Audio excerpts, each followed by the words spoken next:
이 시간 본문의 말씀은 로마서 8장 28절 말씀입니다. 우리가 알거니와 하나님을 사랑하는 자 곧 그 뜻대로 부르심을 입은 자들에게는 모든 것이 합력하여 선을 이루느니라. 2022년 한 해를 마무리하면서 올 한 해 주님 안에서 나의 삶은 어떠했는가를 묵상하게 되었습니다.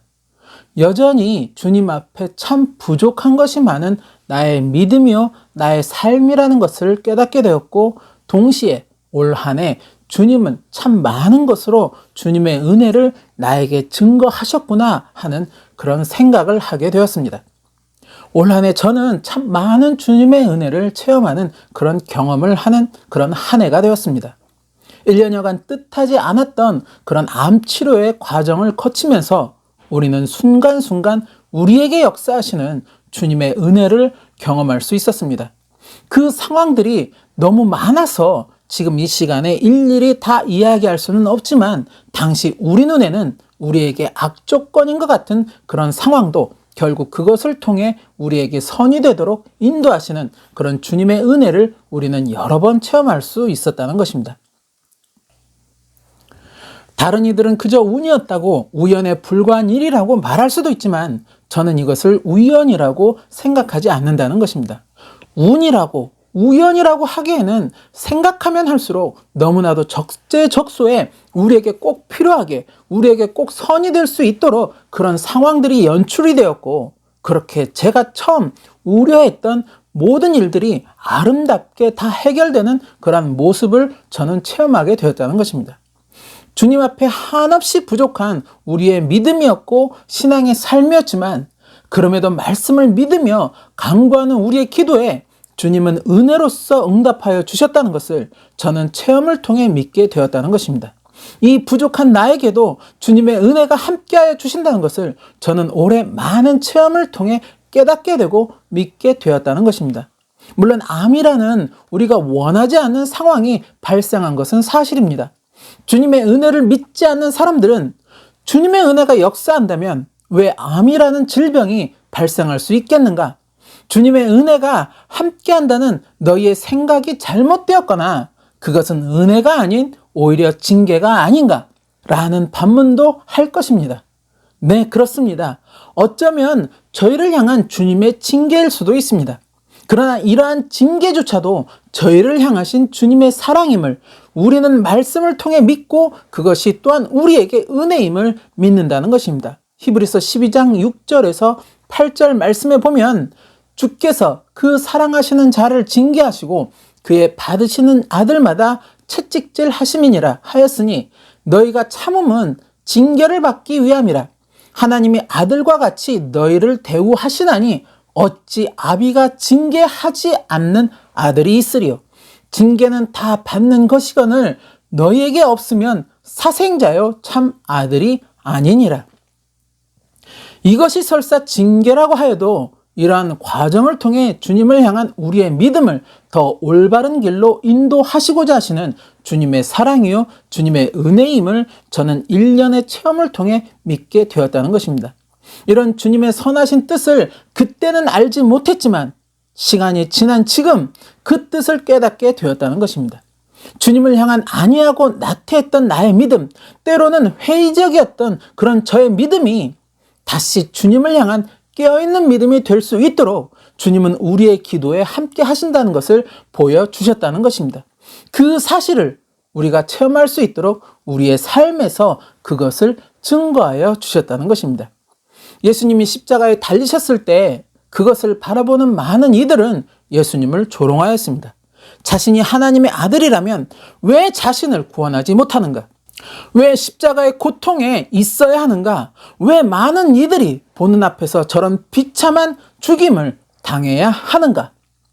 사람들은 눈에 보이는 현상을 보며 하나님의 은혜가 예수님과는 함께하지 않는다고 이야기들을 하였지만, 예수님은 그 십자가의 죽음을 통해 오히려 하나님 우편에 앉으사 우리의 구원의 중보자가 되어 주셨다는 것입니다. 그리고 세계 모든 이들이 그 은혜를 누릴 수 있는 그 길을 우리에게 열어주셨고, 그렇게 믿음으로 그리스도 예수 안에 거하는 자는 하나님 나라의 영생이라는 축복을 성취할 수 있게 되었다는 것입니다. 또한 아브라함에게 100세에 얻은 귀한 아들, 하나뿐인 독자 이삭을 제물로 바치라는 그런 하나님의 명령을 만일 주변 사람들이 알았다면 아마도 아브라함을 향한 하나님의 은혜가 떠나갔다고 이야기들을 하였을 것입니다. 아브라함의 입장에서는 모든 것을 다 잃어버리는 것 같은 그런 고통의 순간이었지만 그것은 곧 아브라함을 향한 하나님의 은혜였다는 것입니다. 그 명령까지도 순종하는 아브라함의 모습을 보신 하나님은 그를 믿음의 조상으로 세워주셨고 훗날 아브라함의 후예들에게 자신은 아브라함의 하나님이라는 그런 말씀을 하셨다는 것입니다. 그것은 곧 아브라함에게 있어서 하나님 나라의 구원이, 하나님 나라 영생의 자리가 그에게 확실하게 보장되어 있음을 증명하고 있다는 것입니다. 주님을 믿는 내 눈앞에 놓인 어떤 상황들이 나에게 악조건이 되는 상황이라고 해서 주님의 은혜가 나에게서 떠난 것은 아니라는 것입니다. 주님은 그러한 악조건조차도 사용하셔서 결국 나에게 선이 될 수 있도록 나를 인도하여 주신다는 것입니다. 오늘 본문의 말씀처럼 나는 지금 이 상황이 이해되지 않고 때론 감당하기 어려운 그런 현실이라고 해도 주님은 그 모든 것을 합력, 곧 하나로 모아서 결과가 선이 될 수 있도록 나의 길을 이끌어 주신다는 것입니다. 내가 주님을 향한 그 믿음을 놓지 않고 있을 때, 주님을 향한 그 믿음을 포기하지 않고 있을 때, 그렇게 주님을 향한 믿음으로 인내하며 주님께 더 가까이 나아가는 그런 나의 모습이 될 때 주님은 그런 나의 발걸음에 은혜로 응답하여 주시고 그 길의 종착점이 결국 선이 될 수 있도록 인도하여 주신다는 것입니다. 비록 주님 앞에 여전히 부족한 나의 믿음이지만, 내 신앙의 모습이지만 포기하지 아니하고 그러한 부족함을 깨달으며 항상 겸손하게 주님을 경외하기를 노력하는 나의 모습이 될 때, 그러한 주님을 향한 중심이 온전히 또 내 안에 있을 때 주님은 분명히 그런 우리와 함께 하시며 우리와 동행하시고 우리가 선의 길로 나아갈 수 있도록 우리의 목자가 되어 주신다는 것입니다. 2023년도 우리에게 어떠한 일들이 또 있을 것인지, 어떠한 상황들이 우리 앞에 놓일 것인지 우리는 알 수 없지만 한 가지 분명한 것은 주님은 언제나 그러하셨듯 우리와 함께하여 주실 것이라는 것입니다. 우리가 즐거울 때도 주님은 우리와 함께 하셔서 우리의 즐거움에 동참하여 주실 것이고, 우리가 괴로워할 때도 주님은 우리와 함께 하사 우리의 괴로움에 위로하여 주실 것임을 저는 믿는다는 것입니다. 예수님과 동행하는 삶, 이것은 우리가 지향하는 모토이며 또 우리 선교회가 지향하는 모토이기도 합니다.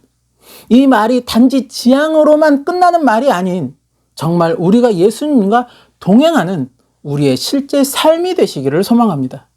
한 해를 마무리하고 또 한 해를 새롭게 시작하는 이 시점에 다시 한번 새롭게 또 새롭게 이 표를 각인할 수 있는 저와 여러분의 마음이 되시기를 예수님의 이름으로 축원합니다.